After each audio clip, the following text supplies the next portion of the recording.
class today, I used that text of instruction. So I'll just show you.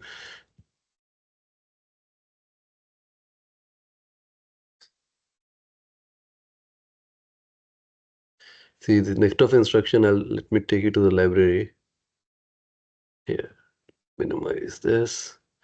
Okay, so if you go to the vedabase.io, right? You all know about this website, right? Anybody who doesn't Yes. know? Okay.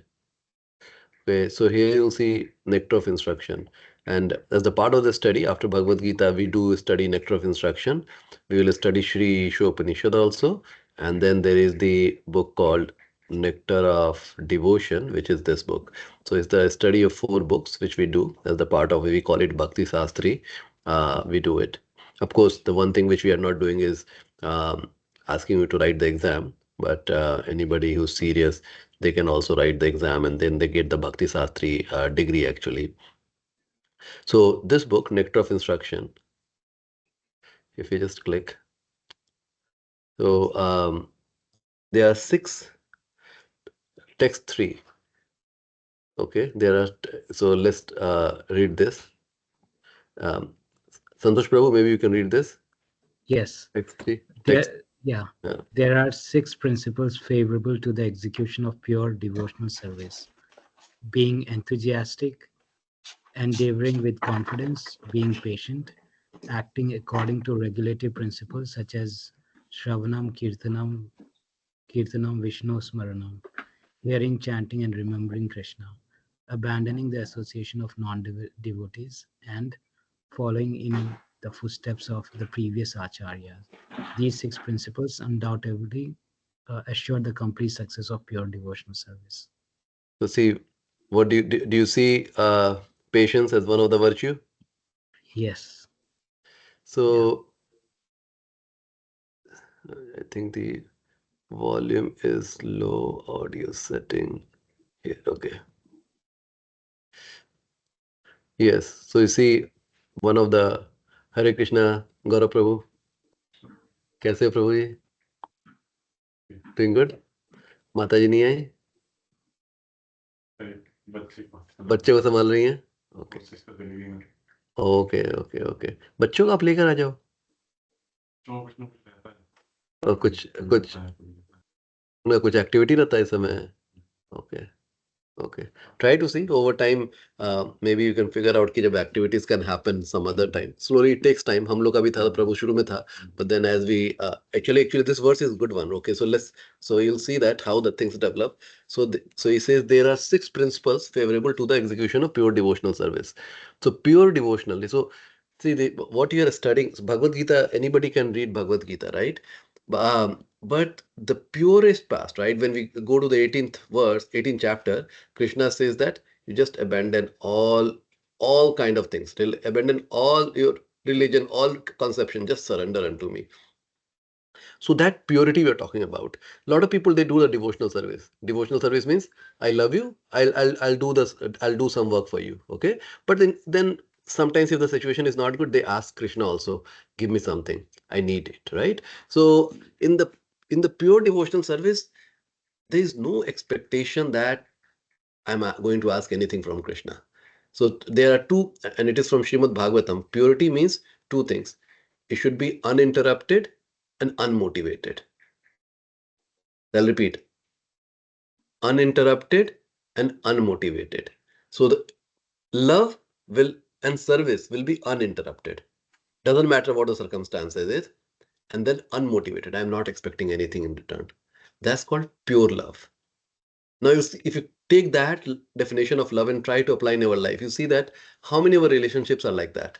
None. None. Initially, between the mother and the child, there can be relationship like that, but as they grow, that also changes. That also changes, right? So pure devotion. So to achieve that pure devotional service, what is required? We have to be enthusiastic. So if we are not enthusiastic for something, then we would not be able to achieve that. Right? We won't be. And Lord has given us free will.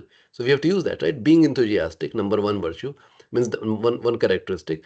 Endeavoring with confidence. We have to go, I am going to get the success. I am going to get the pure love means I'm going to try to get the pure love of Lord, and I know that Lord is going to means Lord, I completely have the trust the Lord is there, and one day I'll be able to interact with that confidence, right? There's a full faith. With that confidence, we are approaching the Lord, right? Being patient.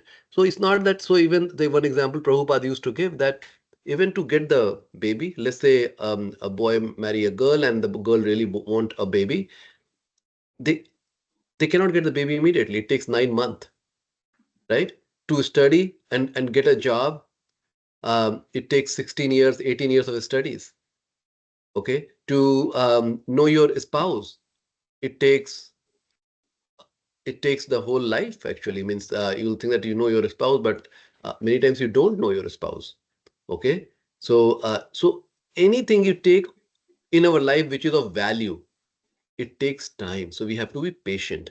So this tolerance, and this was in the Bhagavad Gita, also this gets talked about, that being patient. Okay. Then acting according to regulative principles. So what is the regulative principle is we should hear about Krishna. Shravana, we should talk about Krishna, like hearing. We should chant and remembering Krishna. So our goal is to always try to meditate on Krishna, because when we love somebody, we are trying to remember our object of love. In this case, which is Krishna. We are trying to remember Krishna. That is the goal. But because our mind is so um, corrupted with all our material conception, that I want something in job, I want um, uh, the I want the balance in my life. So we have our own conception, right? And in that, we are not able to remember Krishna all the time. So we have to try to see that how can I develop that habit, and it takes time, and how it helps by hearing and chanting and doing the seva. Okay, hearing, chanting, doing the seva. So doing the seva, you see, is not mentioned, but doing the seva becomes a precondition, because see, this is for the people who are already, they say that, oh, there is a Lord, right? But then, okay, Krishna is the Lord, okay, I have to hear and chant. So service allows us to cleanse our heart from the very beginning, right? So service is all, because devotional service. So there is a devotion aspect has service. So hearing, chanting, remembering Krishna, and then abandoning the association of non-devotee. So right, it talks about abandoning the association of non-devotee. So what does it mean? Anybody can try to explain me? What does the abandoning the association of non-devotee really means here?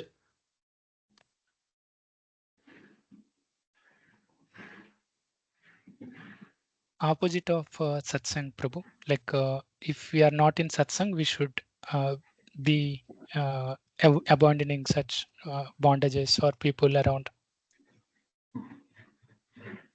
Yes. So abandoning means, like, let's say you have friends who are they're not devotees, they're like materialistic propensity.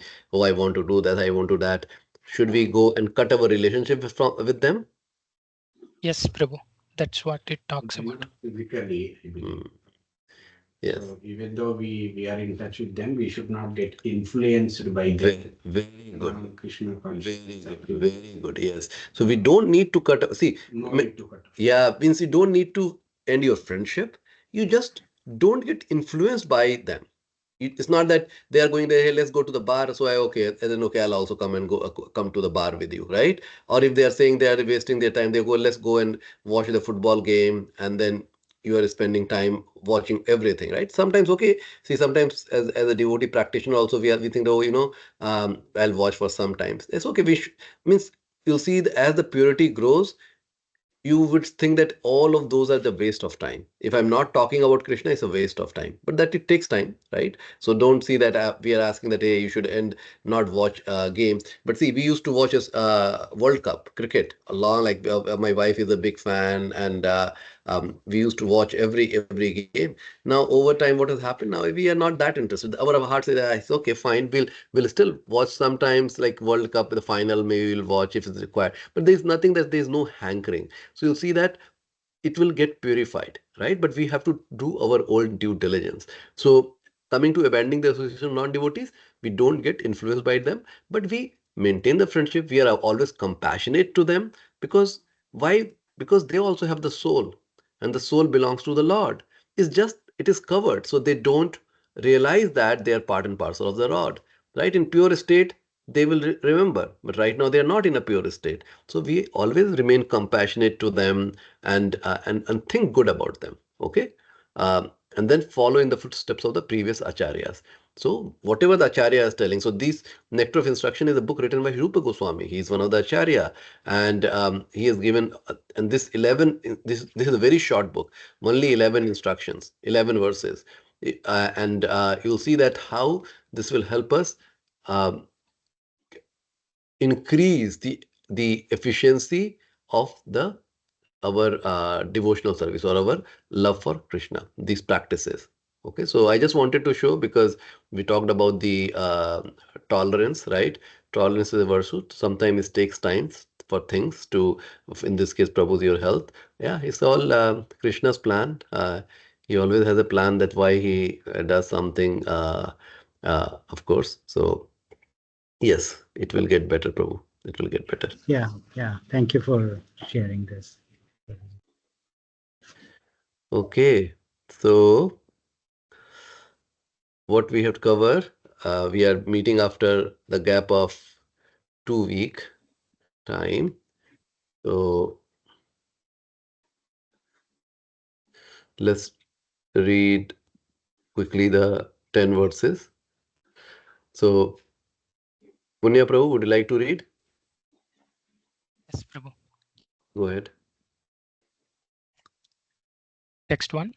The personality of Godhead, Lord Sri Krishna said, I instructed this imperishable science of yoga to sun god, Vivaswan, and Vivaswan instructed to Manu, the father of mankind, and Manu in turn instructed to Ikshvaku. The supreme science was thus received through the chain of disciplic succession, and the saintly kings understood it in that way. But in course of time, the succession was broken, and therefore the science, as it appears, to be lost.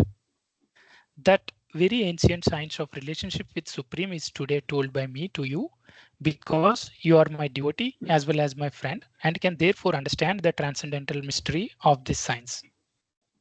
Arjuna said, the sun god Vivaswan is senior by birth to you. How am I to understand that in the beginning you instructed me? The personality of God had said, many, many births both you and I have passed. I can remember all of them, but you cannot. O subduer of the enemy. Although I am unborn and my transcendental body never deteriorates, and although I am the Lord of all living entities, I still appear in every millennium in my original transcendental form. Whenever and wherever there is a decline in religious practice, O descendant of Bharata, and a predominant rise of irreligion, at that time I descend myself. Okay, Gaurav Prabhu, you can read 8 to 10. Yes, Prabhu, come closer. To deliver the pious and to annihilate the miscreants, as well as to re-establish the principles of religion, I myself appear millennium after millennium. One who knows the transcendental nature of my appearance and activities does not, upon leaving the body, take his birth again in this material world, but attains my eternal abode, O Arjuna. Being freed from attachment, fear, and anger, being fully absorbed in me and taking refuge in me, many, many persons in the past became purified by knowledge of me, and thus they all attained transcendental love for me. Okay, yes, Prabhu. So 10 verses that we have covered. So what is, so we just read through it.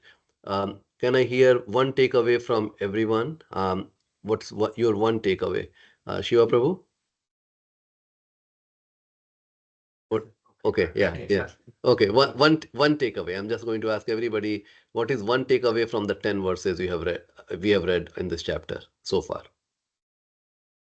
So Krishna is saying he's even though unborn, he takes form whenever there is a decline in righteous activity, and it's not the first time he's teaching in Gita. He has told it for the to the Vivaswan, and then finally he has chosen Arjuna because he is having qualities like a harvest and not envious about Krishna, and then he is good friend. Okay, You're talking about that Krishna appears to give this knowledge, and what is the qualification to receive the knowledge from Krishna? So that is one your takeaway. Good. Yes. Okay. Okay. Punya Prabhu, what is one takeaway from your side, Prabhu?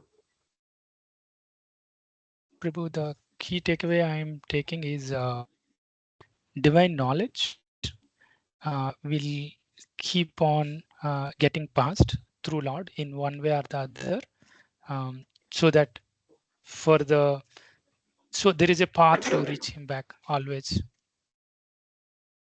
Okay, so this knowledge will always exist in the parampara system, and there is always, means Lord always makes the arrangement in such a way that we have a path to go back to him, right? Means basically Yes, he's yes, so yes, merciful, Prabhu. he'll keep creating the avenue so that we can develop interest for him and go back, right? So that's he tries. Yes, yes. Okay, okay. Yeah. I And just devotees want are. to add to that, Prabhu, like Mhm. even in the times like Kali Yuga or even worse times which are ahead, if we are deserving, I think he will make sure that we get that knowledge. Very good, Prabhu. Okay. Very good. And the devotees are one of the big agent of Lord. Okay, so they come in our life in a way where, and they come and give and inspire us. Okay, so devotees are one of the big agents of Lord. So initial phase we see the Lord through the devotees. Okay. Yes. Sapan Prabhu, are you able to speak? Oh, hearing mode. Okay, Sapan Prabhu in hearing mode. Okay. Shruti.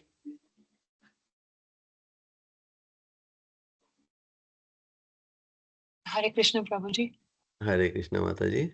Can you put the screen up again? The other one. Where you have the verses. Oh, verses you want to see. Okay. Okay. Yeah. Yeah. Go ahead.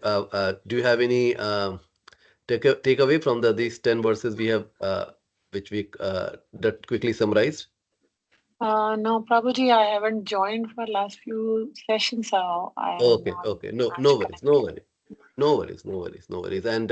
Um, and you have asked that how you can ramp up. I suppose some other folks have also missed the class. We can cover quickly over the weekdays. We can find out a couple of classes and we can go over it quickly. Okay. So we'll try to Okay, get you ramped up. Okay. thank you. All right. Okay. Gaurav Prabhu. Looking at the 10th one, which Mhm. is um, if you know detach yourself from material things and fear and anger, Mm. and then if you just completely devote yourself into me, then you can develop that transcendental love. Yes. So, in other words, we can understand that the sign of progress, you will see that our anger, our fear, oh, I'm going to lose this, I'm going to lose my relationship, I'm going to lose the job, is my son or my daughter is going to be like this or not, all kind of our material fear, it will start diminishing, and our attachment to the worldly things will start diminishing, and our attachment for Krishna will increase. So that is the sign that we are making progress, because it's not a switch that one day we will suddenly become Krishna consciousness, right? We wake up and we are Krishna conscious. It doesn't happen like that, right? Because we have so much of attachment to the material thing. So over time, so just by looking into these three aspects, fear, anger, and attachment, we can observe ourselves how we are making progress. So these are the some of the good measurements. Um, and you'll see definitely your love for Krishna is increasing during this time. Santosh Prabhuji? I think most of it is covered. One of the things um, I got from it is that in older days, the rishis were Raj rishis who were using this knowledge to run their, govern their people. Mm-hmm. So they were using knowledge of Bhagavad Gita Mm-hmm. to govern their folks, people. Mm-hmm. And Mm-hmm. the other takeaway is God appears when God's devotees or Vaishnavas are in trouble, or they rise in Mm-hmm. adharma, and there is, um, there is problem that this devotee has to face due to adharma. Okay, okay. Okay, anybody has comment on the verse 9?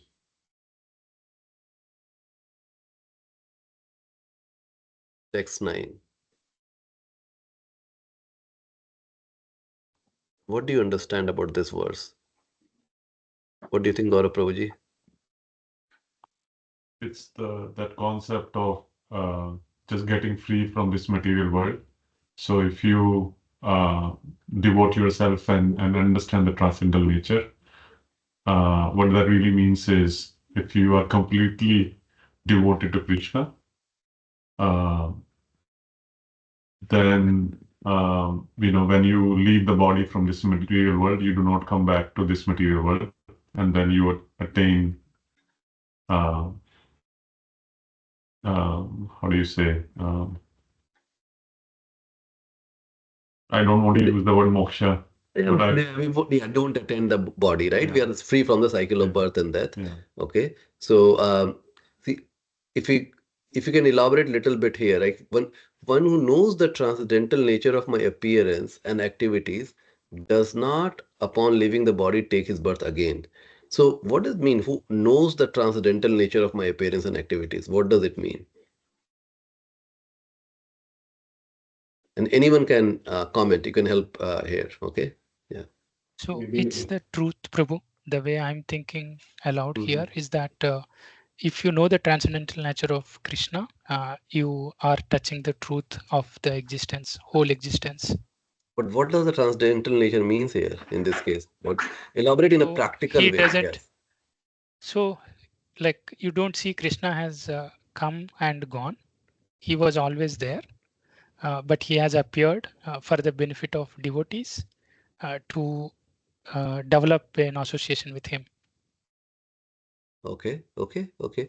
So let me further add it. So you're stating the right thing. So for this practical purpose, right? Very practical purpose. How many of us, even though we know that Krishna is telling that, how many of you have surrendered to Krishna? Feel like we surrender. You feel like surrendered. Like Okay. Okay. 100%. Yeah, so there are symptoms of the surrenders, right? The symptom of the surrender is you're remembering about Krishna all the time. Did Prabhu remember when you got married with your wife? Yes. How much you used to remember your wife? Yeah, we Almost all the time? Yes. Even you go to the work, you'll remember her, right? Now, how much do you remember about your wife now? we remember, but Not that much, right? It's just, yeah, okay. It's Krishna remembrance has to be just like you wedded your newly beautiful, very beautiful wife you have wedded. And you remember you married her yesterday or yesterday. That's the kind of remembrance would be there. That is the one of the symptom of surrender. It will be there all the time. So we are not there yet, because and when this is where we become self-aware, we'll see that yes, in all my North Star, I totally, so where you are, I know where you're coming, and which is the very right thing for a devotee. That is the right thing. North Star is totally clear. Krishna is my goal. I will do everything in my power to achieve Krishna. I will utilize my free will to achieve Krishna. I will do my sadhana. I will try to do my 16 rounds. When I'm doing 16 rounds, my mind goes here and there. I'll try to bring it back. Right? 16 rounds will be nothing because you will be chanting. You would like to chant throughout the day. That is the other symptoms because you're remembering Krishna. Right? So that is our North Star. We are not there yet, but the North Star is clear.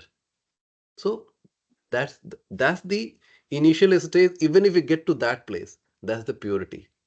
That's the purity of the thought or the goal. Okay, so we should aspire for that, and that's where you are coming from. That's the firm faith. You have that firm faith. Krishna is my goal. Krishna is my shelter. I'm not there yet, but I'm going to do my best to go and do that with the full determination, with full faith, with full enthusiasm, and with tolerance. I'm just trying to connect the other words. yes. Okay. Now, here what Krishna is telling, one who knows the transcendental nature of my appearance. So our faith that a lot of people they doubt, did Krishna really appeared? Is Krishna really a god? I hear about so many gods. Maybe there is Krishna is not there. I'm getting the problem. Maybe Krishna is not there. Sometimes you'll see this doubt will come. Because if this doubt is not coming, then our faith, Like whenever there is a discourse happening about Krishna, we will be running. I want to hear, right? But we don't go running. We have other things. This, that. We have so many other agendas in our life. We are not able to focus on that. So this transcendental nature is, once we have the full faith that no, Krishna is the God. He is the supreme. There is no doubt about it. And He's present. He's here right now. I'm so unfortunate that I cannot see Him. I cannot feel Him. He's there. He's there in everything. He's in my wife. He's in my child. When you see your wife, when you see your child, you can see Krishna. You don't see your wife body. You don't see your child body. You see Krishna. When that kind of emotion is there, right?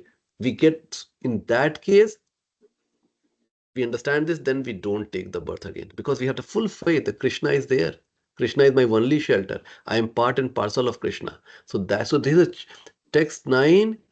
If you are just able to understand, because here Krishna is guaranteeing. What is guaranteeing? Upon leaving the body, you will not take this birth again.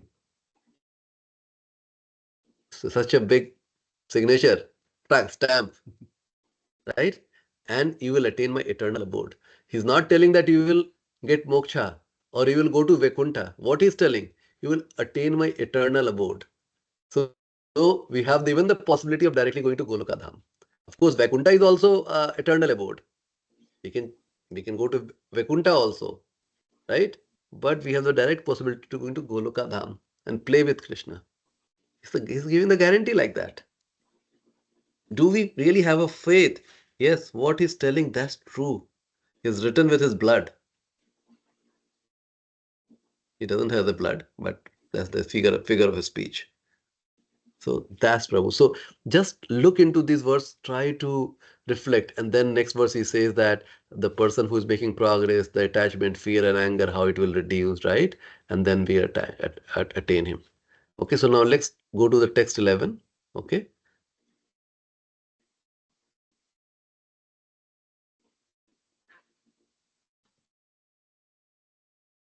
Okay.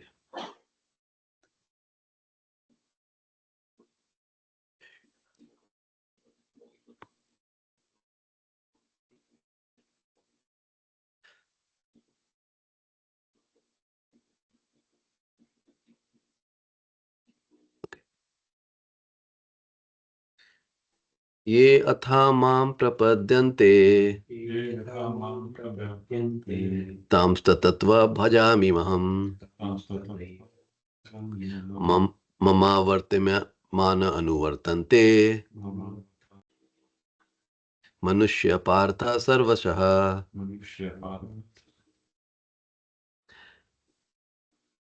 Translation is, as all surrender unto me. So as all surrender unto me,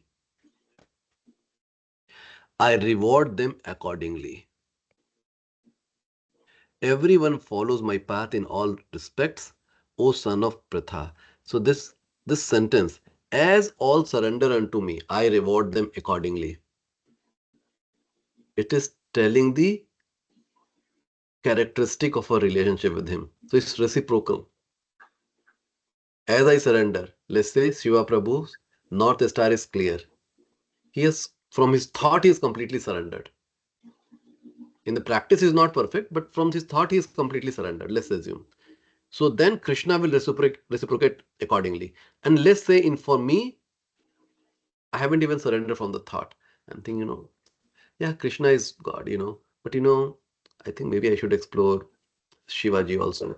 Or maybe, I have some desire. I want to live that.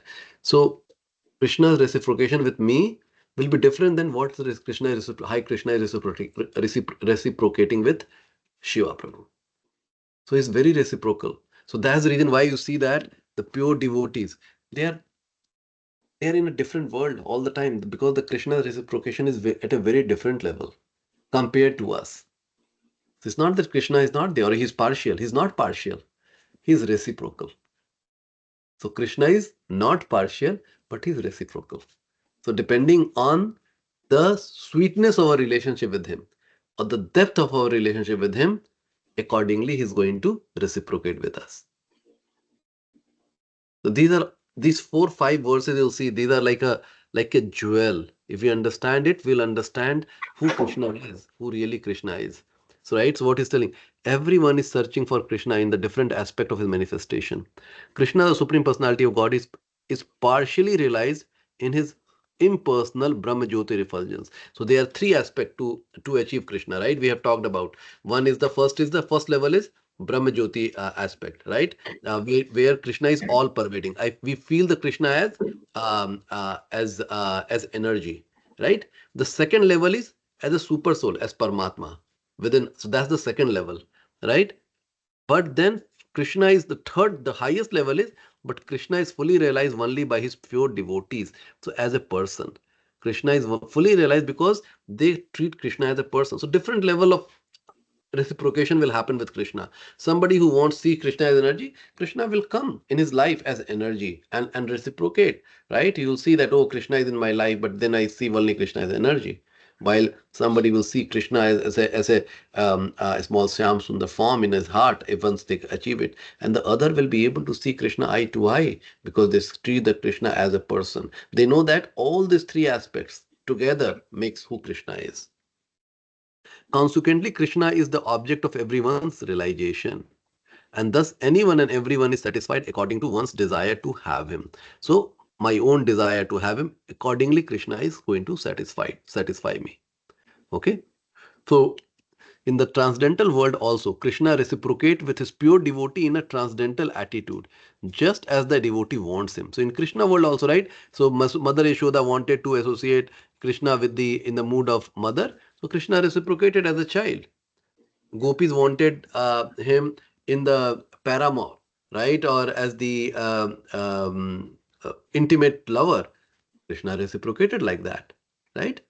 So Krishna will reciprocate in the way we would like our relationship with him. Okay. Uh, so then personal friend, right? So depending on what we want. The pure devotees, both here and in the transcendental abode, associate with him in person and are able to render personal service to the Lord and thus transcendental bliss in his loving service. Okay.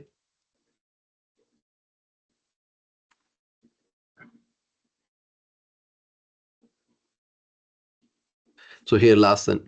In other words, everyone is dependent for success upon his mercy alone. And all kinds of spiritual processes are but different degrees of success on the same path. This is a very important sentence, right? So we will try our endeavor, right? With determination, with full faith, with the tolerance, keeping the good association, doing the 16 round chanting. So we will do everything. But ultimately, whether we are going to see Krishna or not, that is not the function of our, listen very carefully, that is not the function of our own endeavor. It is Krishna's mercy. Do you understand what did I say? Yeah. It is not the function of our endeavor. It is Krishna's mercy. So let me ask the question. In that case, why should we endeavor? If it is a function of Krishna's mercy, then why should we endeavor? It's not a rule book. Hmm? Like you do this, you get it.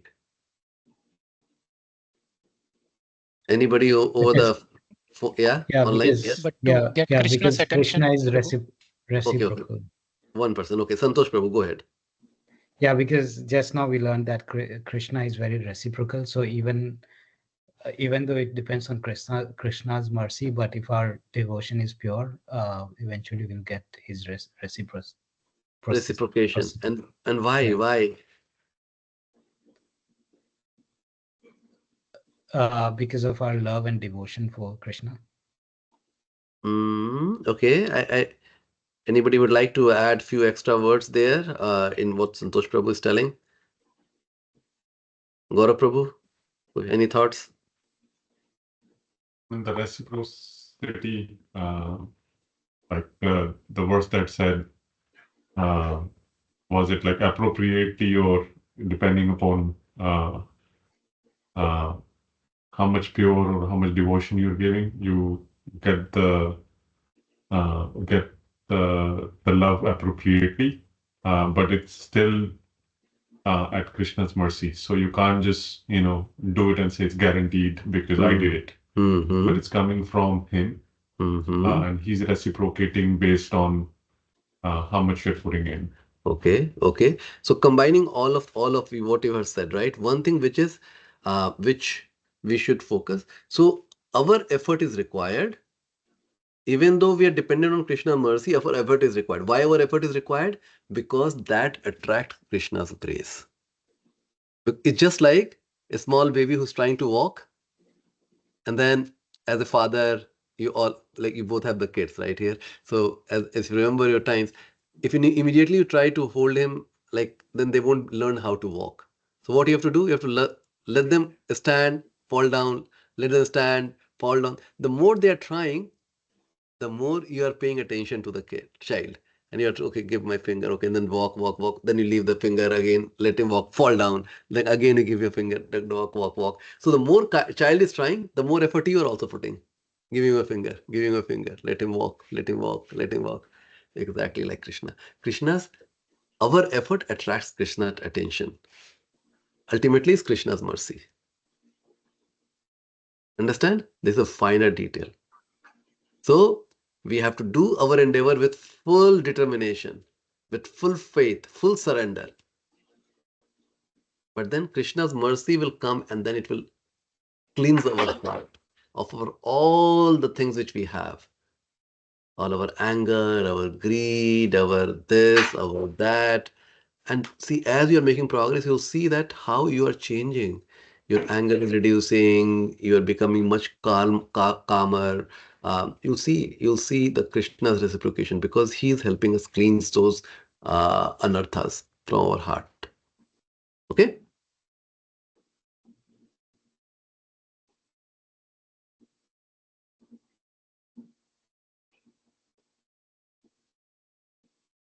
So this is from Srimad Bhagavatam. Whether one is without desire, which is the condition of devotee. So devotees, when you say without desire, does the devotees have no desire? It means that they don't have material desire. So devotees don't have material desire. So whether one is without desire, without material desire, or is desirous of all fruitive results. So this is number one. This is number two. Or is after liberation. Number three. Right? So number one. So they are after this, or they are after liberation. One should with all effort try to worship the Supreme Personality of Godhead for complete perfection, culminating in Krishna consciousness.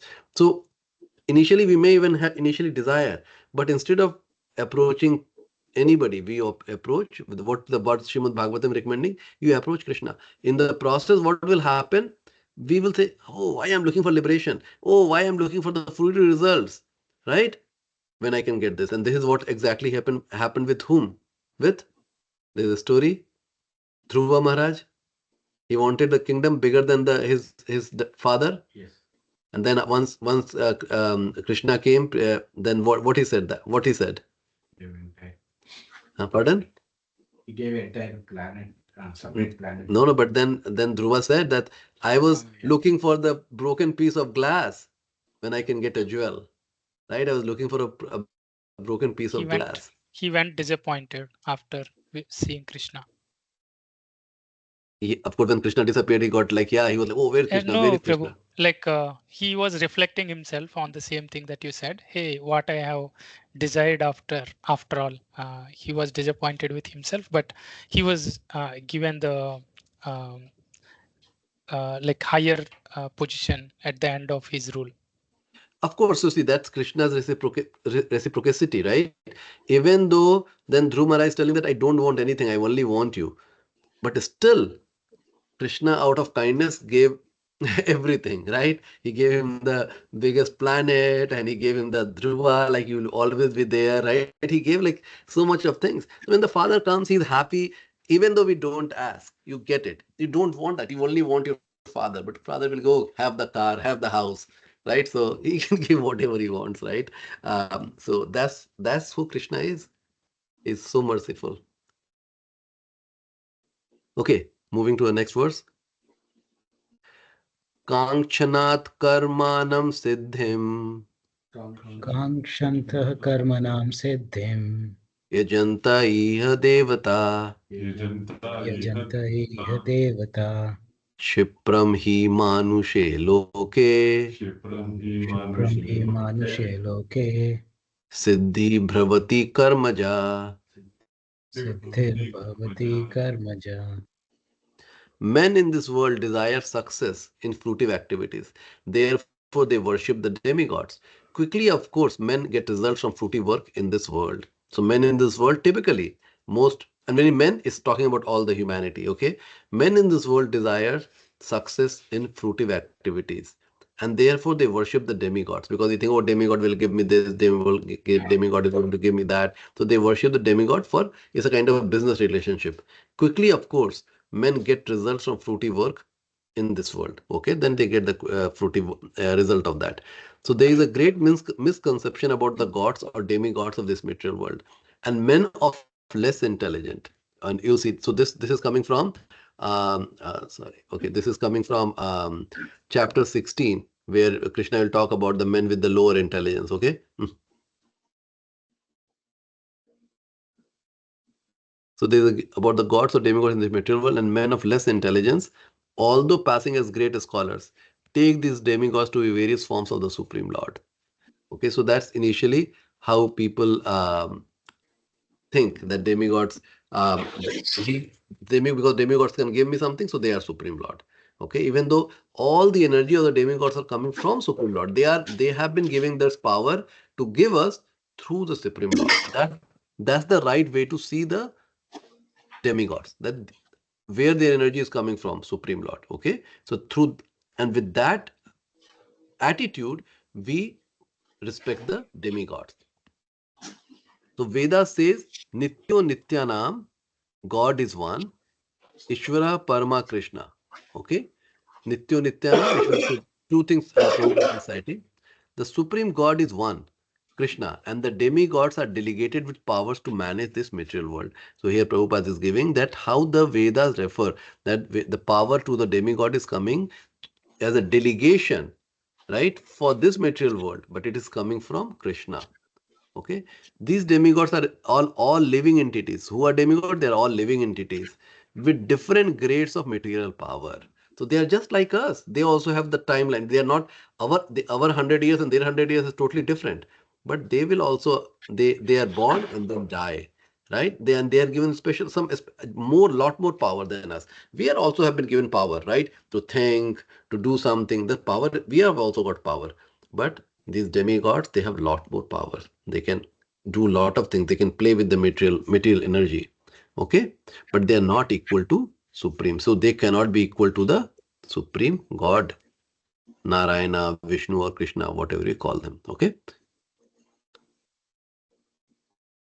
So the intelligent person is in Krishna consciousness, and he has no need to worship the paltry demigod for some immediate temporary benefit. The demigods of this material world, as well as their worshippers, will vanish with the annihilation of this material world.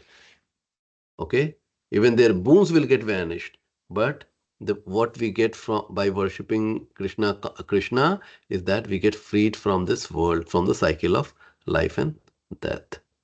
Okay, next verse. Chaturvarnayam maya shreshtam Chaturvarnyam maya shrishtam gun karma vivagasa gunakarma vibhagashah tasya kartaramapi mam tasya kartarapi mam vidya kartaravyam vidya akartam avyayam. vidya kartara avyayam. According to the three modes of material nature and the work associated with them, the four divisions of human society are created by me. And although I am the creator of the system, you should know that I am yet the non-doer, being unchangeable. So three aspects are being talked about. To, to make this world work, material nature work, Krishna has created four divisions of human society. Four divisions. Four division of human society are created. And based on what? Based on the work, guna. Based on the guna. It is not based on the birth. So, the caste system, which is very looked down upon by the people, rightly so. That is based on the birth. I am born as a I am born in a Brahmin family. I am like a Sharma ji or Pandey ji. So I am Brahmin. So whether I eat meat or do whatever, I am Brahmin. Right? And then there is a Kshatriya class, Singh. Like these are title like in the north is prevalent, like Singh, they are a Kshatriya class. So they say, oh, everybody is like a Kshatriya. Then the Vaishya, right? You are from going for business class. And then there's Sudras. So that's the caste system. And that is totally wrong. That is not what Shastra is telling. There is a four class. That's true. But it is based on the guna. Guna. What kind of guna? So somebody shows the propensity of teaching people. They don't care about getting the money or not. They just rejoice in teaching people. Right? Giving and teaching what? They are giving the knowledge about Krishna. So then they are Brahman class. They are showing all the Brahminical attitude. They don't lie. They follow the very straightforward path. They live minimalistic. These are the Brahmans. Okay? They are the Brahmans.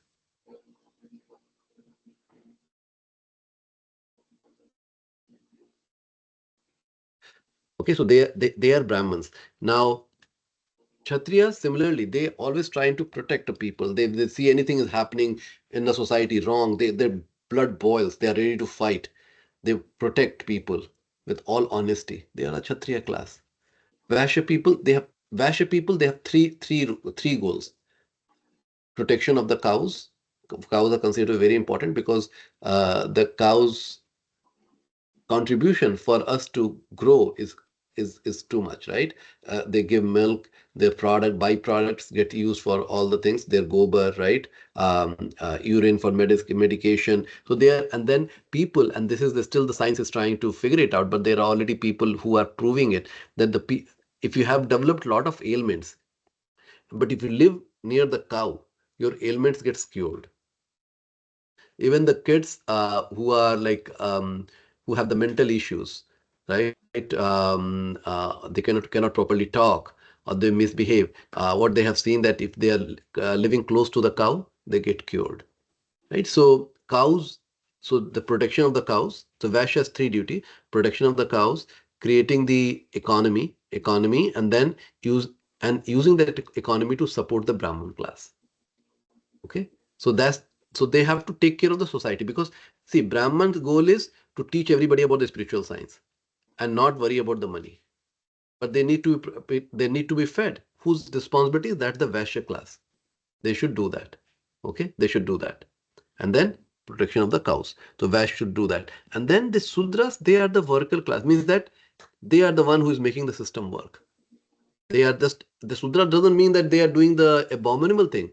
We are in a way who we are. We are Sudras. It's not a abuse. Sudra means we are doing the work and for that we are getting paid.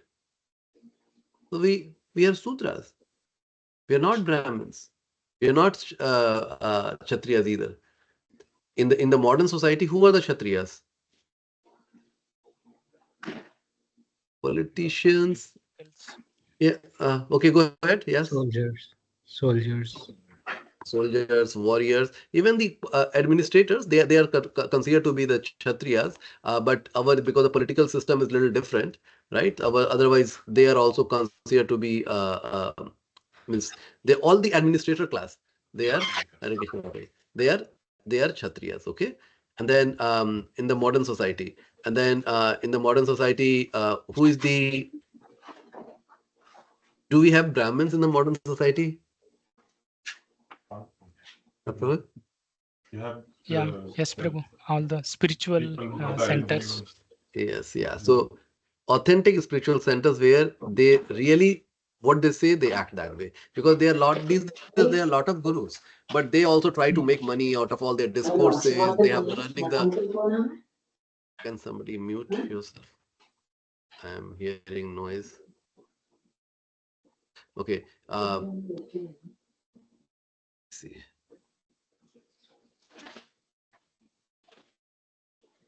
Somebody, just give me a minute.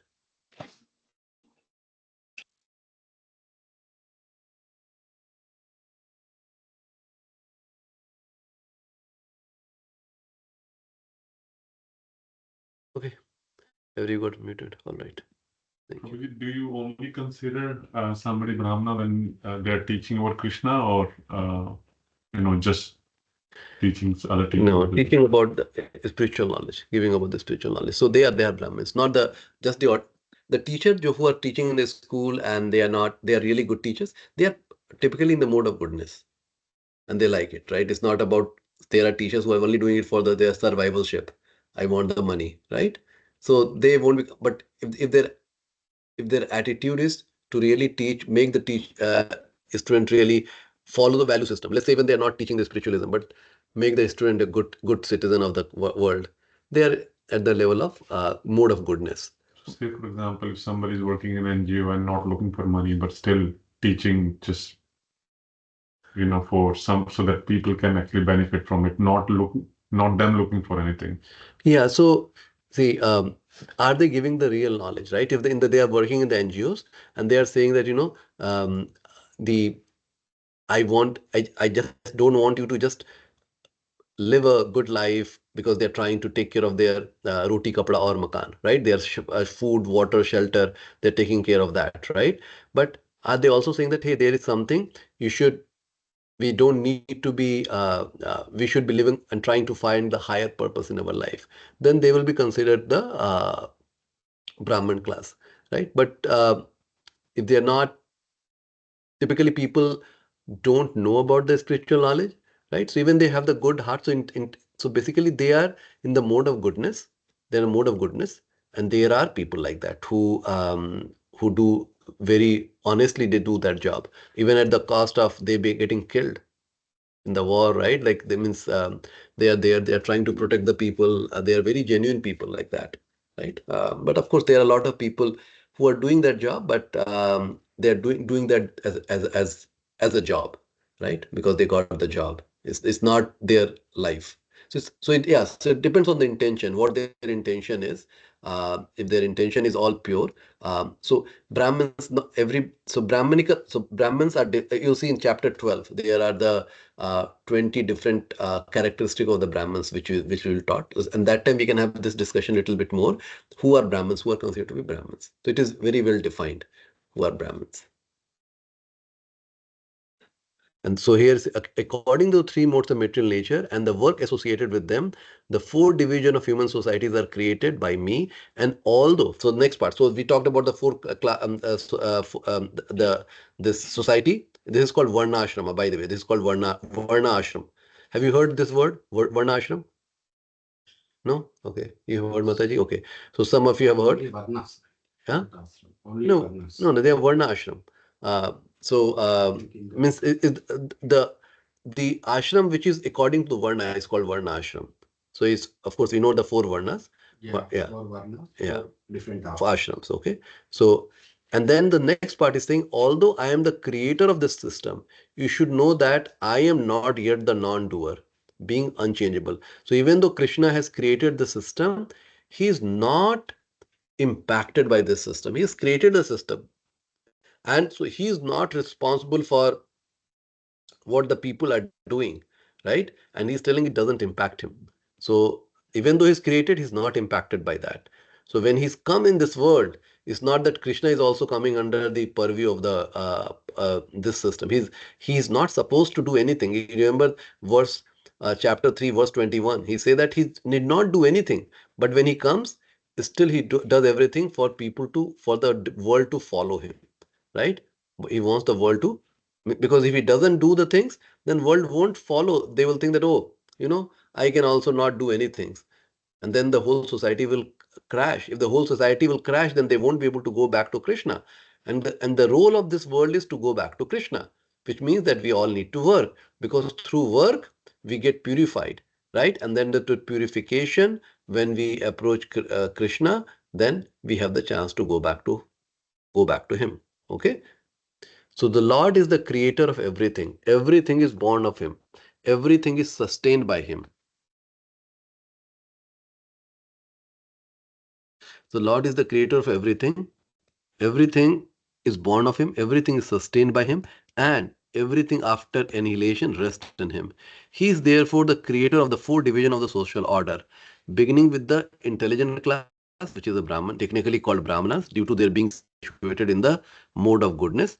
Next is the administrative class, technically called the Kshatriyas, due to their being situated in the mode of passion.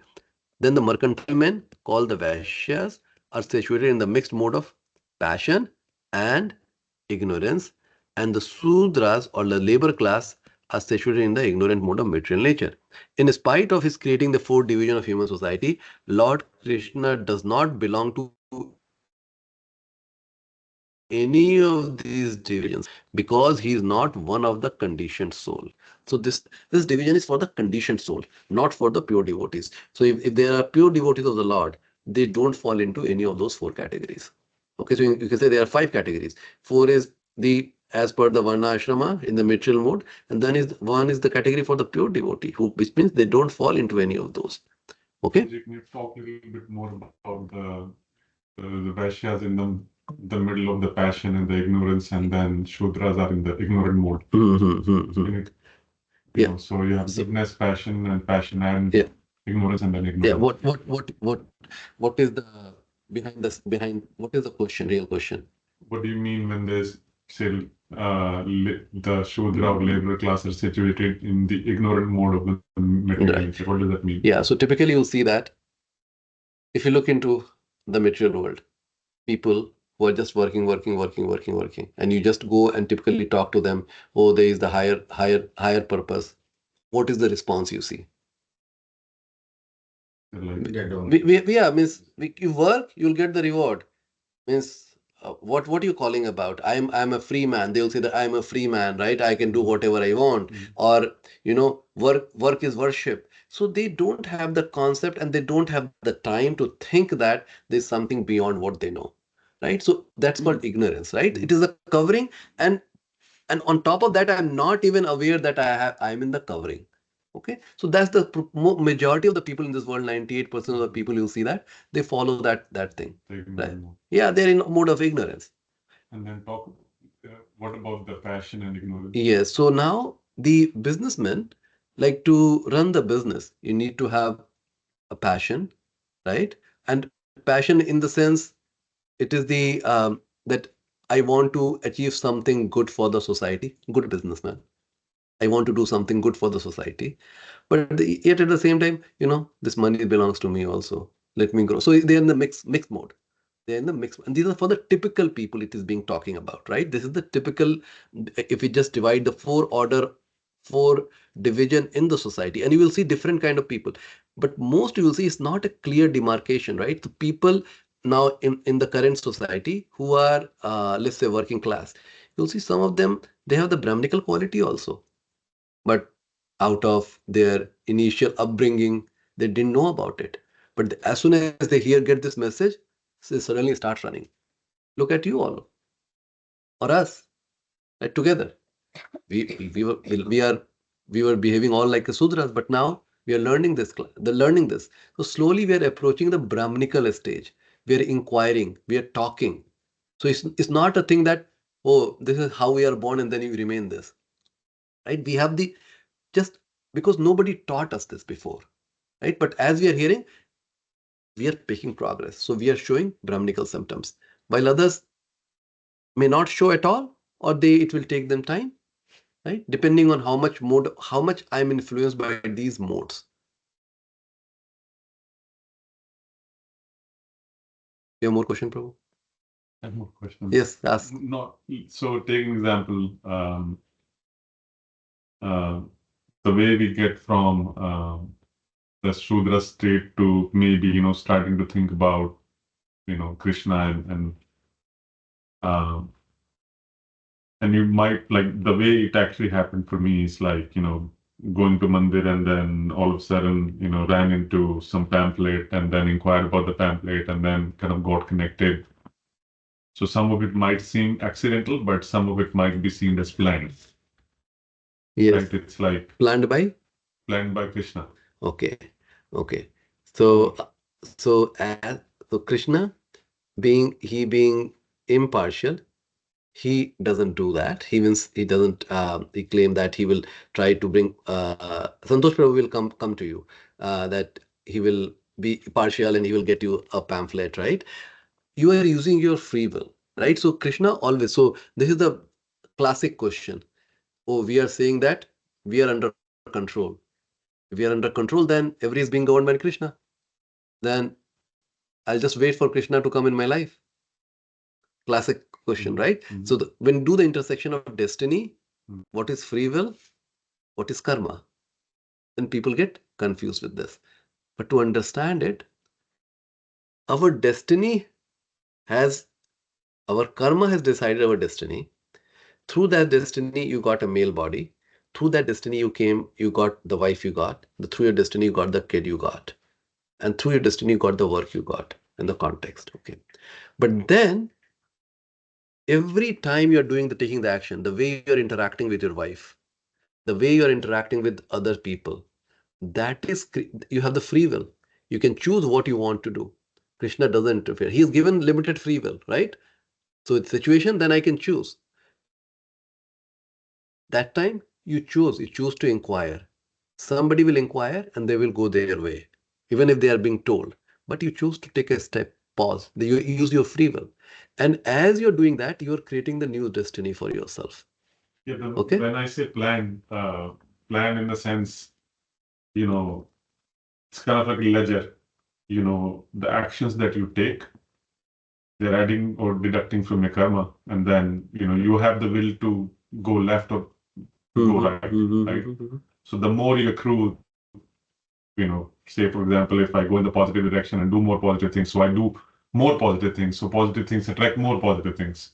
Yes. You still have that freedom. Yes. To act upon it, but and then if you do less positive things, then you start to go in the other direction. And the more you do negative things, the more you would want to do more negative things. Then yes. So okay. So there, good question. So you're talking about when we are born, we are also given a body, a nature. Okay. So based on the nature, we have the propensity to deviate on one side. A murderer, tendency, enjoy to kill people. That's the kind of nature he has been given. But still that person has a free will, whether I want to shoot you or not shoot you. He still has a free will. Majority of time, due to his or her association, they are choosing the bad things. But if the association changes, they start, let's say, meeting with a devotee, they're learning this subject. Suddenly, even though the same person, they will think, why am I murdering these people? They will change. That's the reason why association is so important. It's being called out specifically that you should not associate with the materialistic people or the bad-minded people. Right? So nature does play the role, the kind of nature, but that can be changed using our free will and changing our association. Okay. So good question. This is exactly how. So now coming back to original question, right? Yes, we were doing all the quality of the Vaishyas, and it's not derogatory. It is a worker class, right? And I'm just going into my shell, like I'm like, okay, this is my life. But then when the wake up call happens, then we start inquiring. That time we are showing, and that's the reason is just not the Vaishya, the Sudra class, even the dog eaters. There's other class which is called worse than Sudra class. It's called Malechas. Have you heard this word, Malechas? No? Malechas. Yeah. So they are like. Malicha, right? They're like untouchable. They're untouchable. You don't even see them. Once you see them, that like you have to go and take bath. Like the Malaysia, like they're dog eaters. They're meat eaters, right? Dog. So it's like they're considered to be abominable people, untouchable, right? Even they can become Brahmins if they follow this path. They can become Brahmins because the division has been done based on the guna and karma. Guna and karma. Based on guna and karma, these four classes have been created, not by caste. That is a very important. So whenever you see why some people feel derogatory that caste system is bad, caste system is created by the humans. They took the knowledge, and they twisted it for their own good. Especially the Brahmins, so-called Brahmins, the bad Brahmins, they corrupted it because they started eating meat. They started eating meat. And then to justify it, they said, hey, meat eating is permitted for the yajna. We are doing the yajna. So we cut the goat, we offer to God, and then you eat. And what was the original thing? Original was that when you kill the animal, you are supposed to bring the animal back as a human so that they can progress quickly. Now you have progressed their life because the animal, they will take many animal birth, and then due to out of Krishna's mercy, they will get a human body. You don't know how many more million of lives they have to go through. But as a good Brahmin, you had the power. You can only cut an animal when you can go and progress their life as a human. So they had that power. But then proper way. That is the proper way, right? So the good Brahmin, they don't need the matchstick to get the fire. By the mantra, they can have the fire. They were the Brahmins. But then as they're losing power, but still they wanted to maintain their class, they started doing all those stuff, and that's they changed this thing that is a caste system. That's how the caste system become, and then how the society. And that's, of course, that is all Krishna's plan, that this is all things will happen. Then the Kali Yuga will begin. There will be bad people. So of course there is a influence. The Kali's influence. Kali is Krishna energy, right? They will make the men and women behave like that. But then still we have the free will. Still we have the bigger plan, but then within the bigger plan you can move around. Exactly. Within the bigger plan, because and then so degradation is happening, right? Human society, and that by the because ultimately it's not Krishna is forcing us or the material energy is forcing us. It's our desire. We want to enjoy in that way. I want to have a lot of money. I want to have a lot of opposite gender to enjoy with. I want to have like an ego where I am considered to be a big person. So Krishna just enables it, right? Just enables it. It's not that he's forcing or he's created the material energy like that. He wants every of us to be back. But then it's a progression he creates, that in every yuga there is a way for us to go and achieve Krishna. In the Kali Yuga, it is the easiest to achieve Krishna. Why? Why it is easiest to achieve Krishna in Kali Yuga? Chanting thing that in Satyuga, we have a lot of years and 10,000 years something. Yes. Now in Kali Yuga, just chanting Krishna's name can go. Yes. The Bar is low because the students are of the low quality. So the passing grade is also low. Okay. So that is so we are lucky. Just okay. We have failed in all other class, but now we've got the knowledge. Let's use it. Let this be the last life.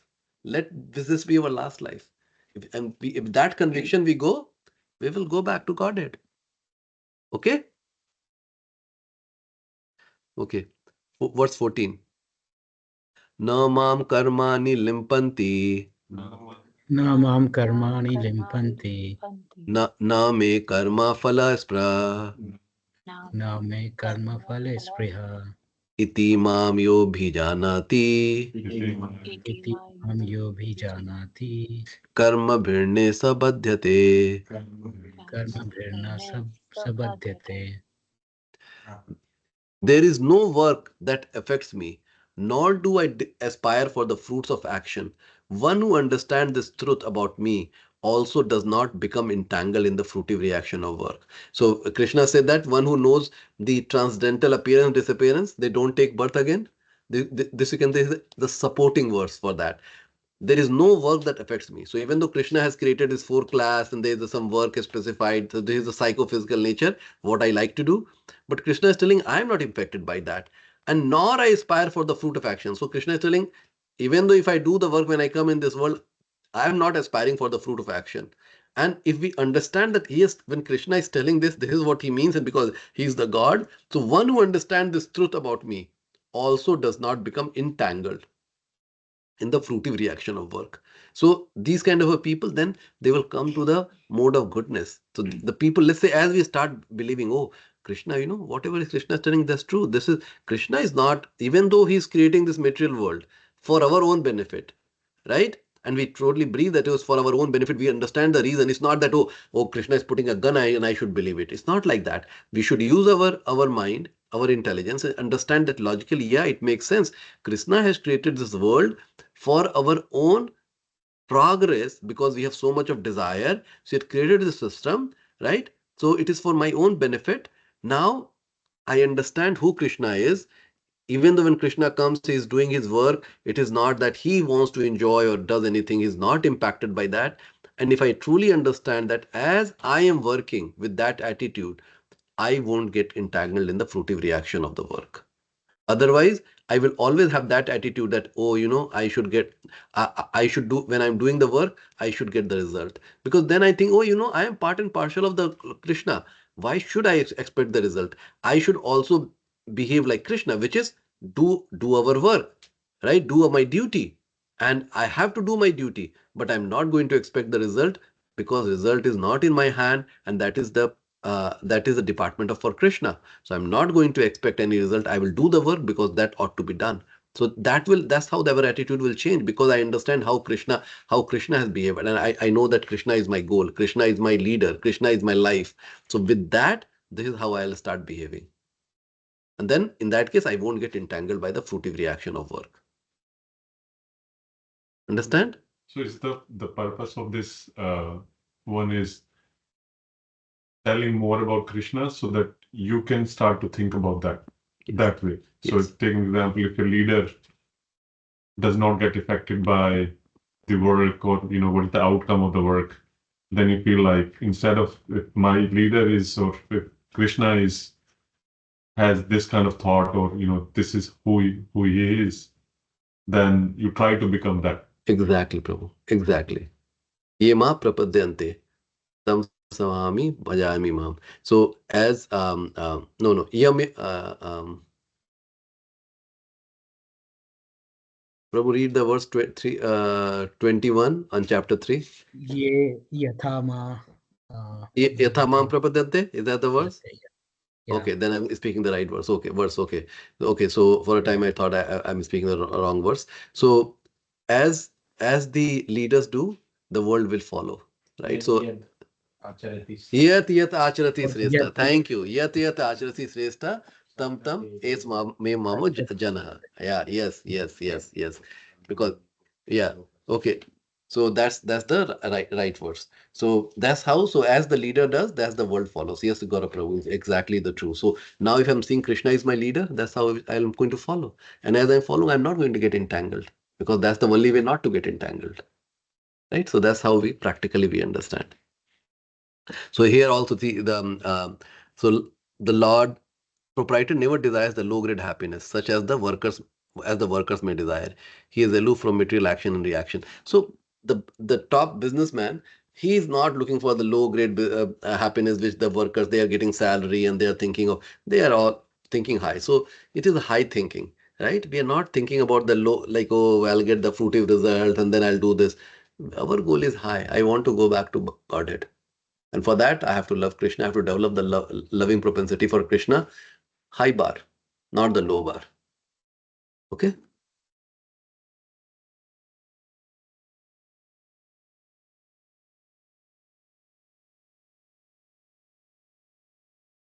Okay, verse 15. Evam natva kritam karma Evam gyatva kritam karma.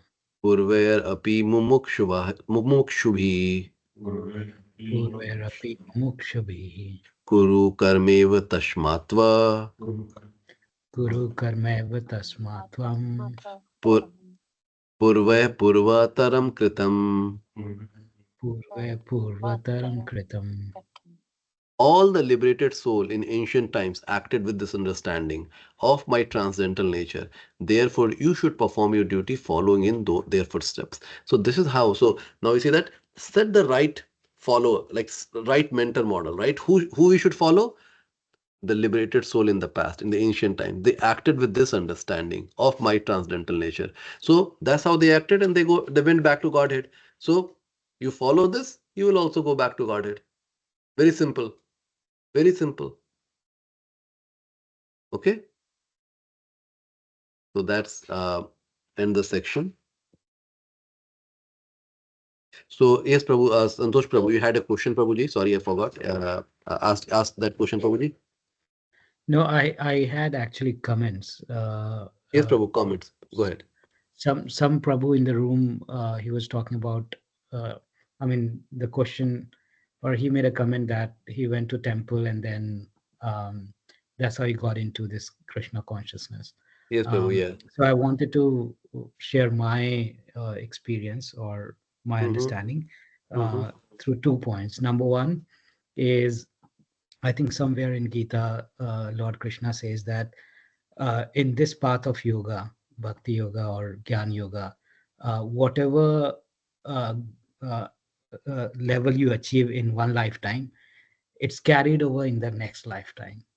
Right, right. So I think in Prabhuji's case, some of that was carried over.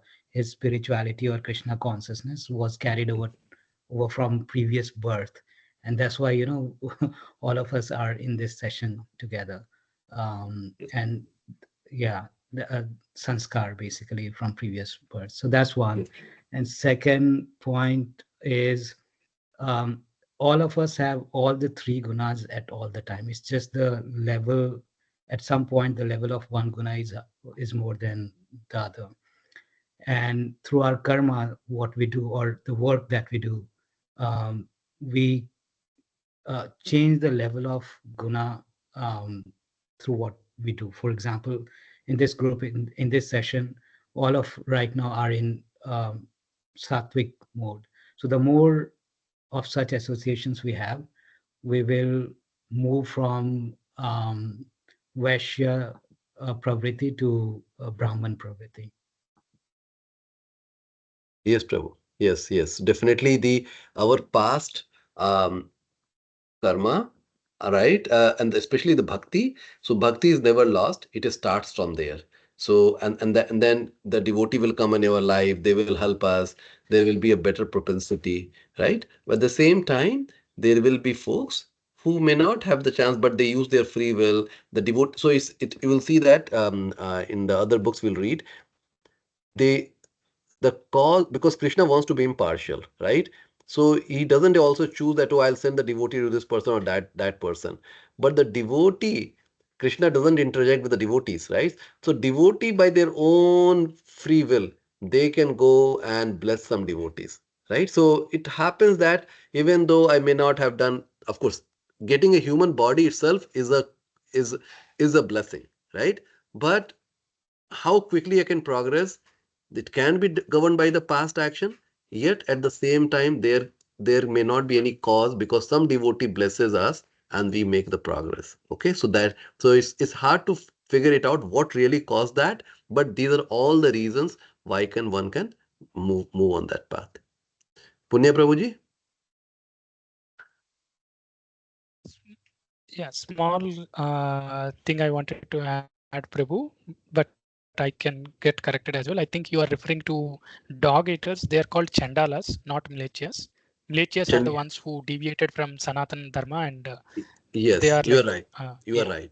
Yes, Chandalas and Malaysias are two words. Yes, and the Chandalas are the dog eaters, and Malaysias are like. So you will see also hear the word Nara Adamas. So you will hear those words. Okay. Yes. So there are different words are used who are very abominable kind of people, and Sastras says that they are lowest of the lower. But they yes, all can progress and become yes, Krishna conscious. Okay, highest class, which is higher than the Brahman also. So Vaishnavas are considered higher than the Brahmins because once you start following Krishna, because then you are talking about the transcendental level. The Brahman class, Kshatriya class, these are a material class, right? These are created in the material world. But then this transcendental class. Okay? Yes, Prabhuji. yeah, yes, Prabhu. All right.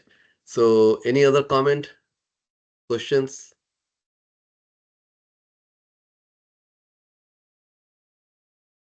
All right.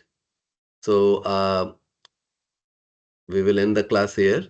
Um, so there, if I think only Gaurav Prabhu there. So Prabhu, we are doing the. I'll stop the pause the recording.